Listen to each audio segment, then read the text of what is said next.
Namaskar. I welcome you to the educational videos being produced by Organization of Unearthing Suppressed Realities of Hindustani History.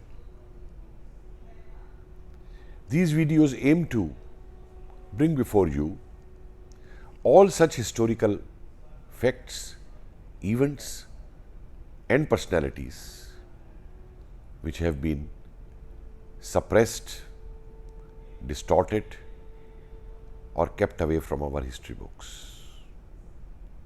It also brings to you certain distortions that were carried out through ideological biases by certain biased ideological historians, whether colonial or from the left ideology, for their own political vested interests. So we welcome you to this series, and we hope that our younger generation will get actual history, a history based on facts, and we assure you that in these videos, what we are producing, what we are communicating to you, what we are conveying to you is history based on facts and evidence. It is not maybe, it is not perhaps, it is not could be, or it is not that could have been. It is the reality of history which we present before you. नमस्कार. एक बार फिर हाजिर हूं अपनी युवा पीढ़ी के सामने इतिहास की वास्तविकताएं बताने के लिए, और जहां पिछले वीडियो में भारत को लेके मैंने बात को छोड़ा था, उसी से आगे बढ़ते हुए मैं आज कुछ कहना चाहता हूं। आज बड़ा अफसोस होता है जब हमारे देश में हमारे ही कुछ देशवासी ये कहते हैं कि भारत तो सन 47 में बना, उससे पहले तो भारत नाम की कोई चीज ही नहीं थी। इसके प्राचीन परिप्रेक्ष्य को लेके मैंने पहले जिक्र किया था, लेकिन आइए आज मैं कुछ आधुनिक परिप्रेक्ष्य को लेकर के भी कुछ तथ्य आपके सामने रखना चाहता हूं। यूरोप की इतिहास को लेके आज भी भारत में बड़ा महिमामंडन किया जाता है कि इटली का एकीकरण हुआ। इटली नाम का देश था, इटली नाम का विचार था। 1870 में माजनी, गैरिबाल्डी, इनके प्रयासों से इटली का एकीकरण हुआ। जर्मनी का एकीकरण हुआ, बिस्मार्क ने किया 1870 में। जर्मनी नाम का विचार था, छोटी छोटी रियासतों में बटा हुआ था, और जर्मनी का एकीकरण हो गया। जर्मन वापस एक राष्ट्र बन गया। लेकिन जब भारत की बात आती है तो ये मार्क्सवादी और ये उपनिवेशवादी इतिहासकार और चंद इनके हाथों बिके हुए, जो इनकी किताबें पढ़ पढ़ करके सरकारी अफसर या राजनीतिक नेता बन गए हैं कि भारत तो था ही नहीं, सन 47 में जो है पहली बार भारत बना।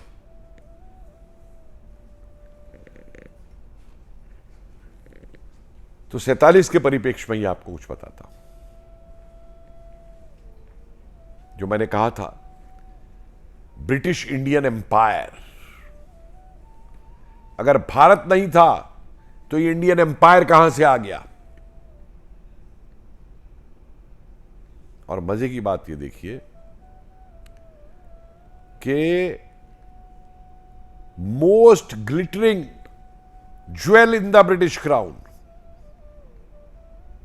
भारतीय साम्राज्य को बोला जाता था। सबसे ज्यादा चमकता हुआ हीरा ब्रिटिश साम्राज्य के जो वो है उनका ताज, उसमें भारत का है। मुझे एक बात बताइए,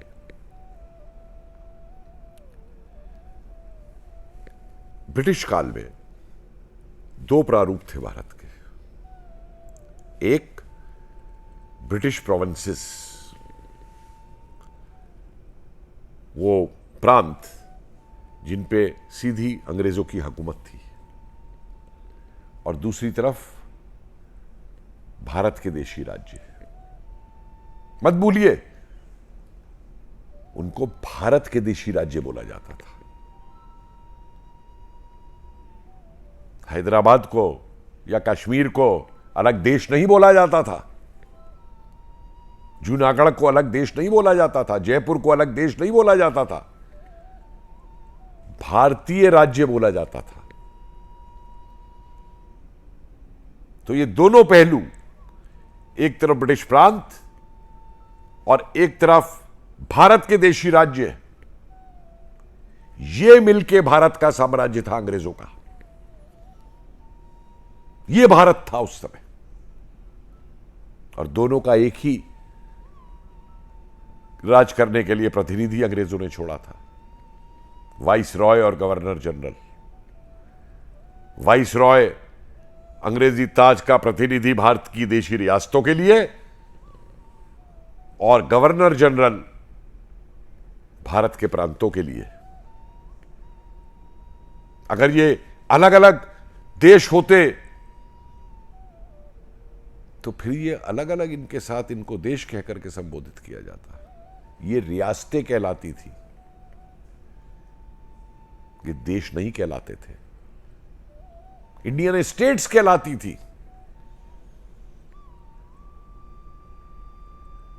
इंडिपेंडेंट किंगडम्स, स्वतंत्र राज्य नहीं कहलाते थे। लेकिन हमारे बड़े बड़े बुद्धिजीवी हैं, कोई मुझे इसका जवाब दे दे जिस प्रश्न को मैंने उठाया है। क्या है इनके पास जवाब इस बात का? अरे वो तो भारतीय सेना को भी ब्रिटिश इंडियन आर्मी बोलते थे, रॉयल इंडियन नेवी बोलते थे, रॉयल इंडियन एयरफोर्स बोलते थे, आईसीएस, इंडियन सिविल सर्विसेज। वो जो रिजर्व बैंक ऑफ इंडिया बना था, रिजर्व बैंक ऑफ इंडिया बना था,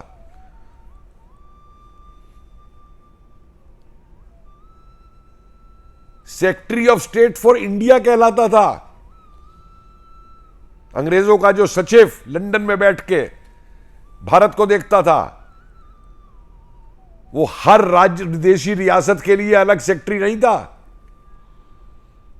वो secretary of state for India था। लेकिन मूर्खता की हद होती है कि इन दस्तावेजों को, इन टर्म्स को, इस शब्दावली को, इस प्रशासनिक व्यवस्था को हमारे इतिहासकार अनदेखा कर देते।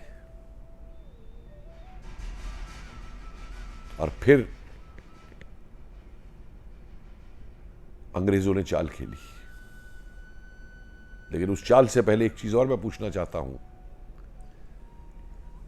कि यही कुछ राजनीतिज्ञ जो कहते हैं कि भारत नहीं था, भाई फिर आप भारत के स्वतंत्रता संग्राम क्यों कहते हो? एक तरफ तो आप कहते हो कि भारत का स्वतंत्रता संग्राम था, भारतवासी मिलकर लड़ रहे थे, और दूसरी तरफ कहते हो कि भारत नाम की चीज नहीं थी। तो किसका स्वतंत्रता संग्राम हो रहा था फिर? वो हंसी आती है। और चाल खेली अंग्रेजों ने 47 के अंदर, जब भारत को टुकड़ों में बांट दिया, पाकिस्तानी नहीं बनाया। उस समय यह कहा ये देशी रियासतें अब आजाद हैं, संप्रभुता चली गई, पैरामाउंट सी हैज लेफ्ट। लेकिन मुझे एक चीज बताइए कि पैरामाउंट शी हैज लेफ्ट के जाने के बाद में भी क्या किसी स्टेट को, क्या किसी इस देशी भारतीय रियासत को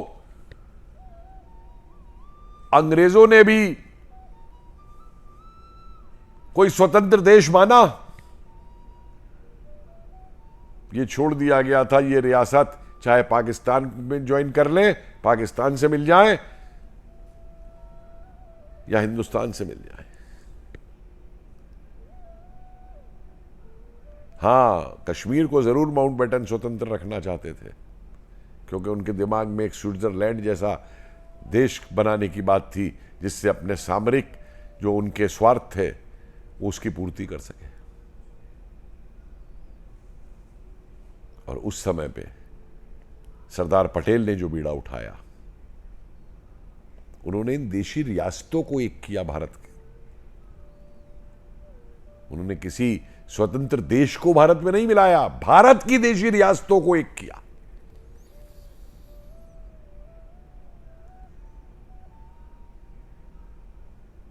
तो एक भारत का जो रूप है, भारत की विचारधारा जो मैंने आपसे कही कि जर्मन की विचारधारा सही थी, इटली की विचारधारा सही थी कि वो राष्ट्र थे। आज भी कोरिया के निवासी नहीं भूले कि कोरिया को अपनी वैश्विक ताकतों ने बांटा। वियतनाम एक हो गया,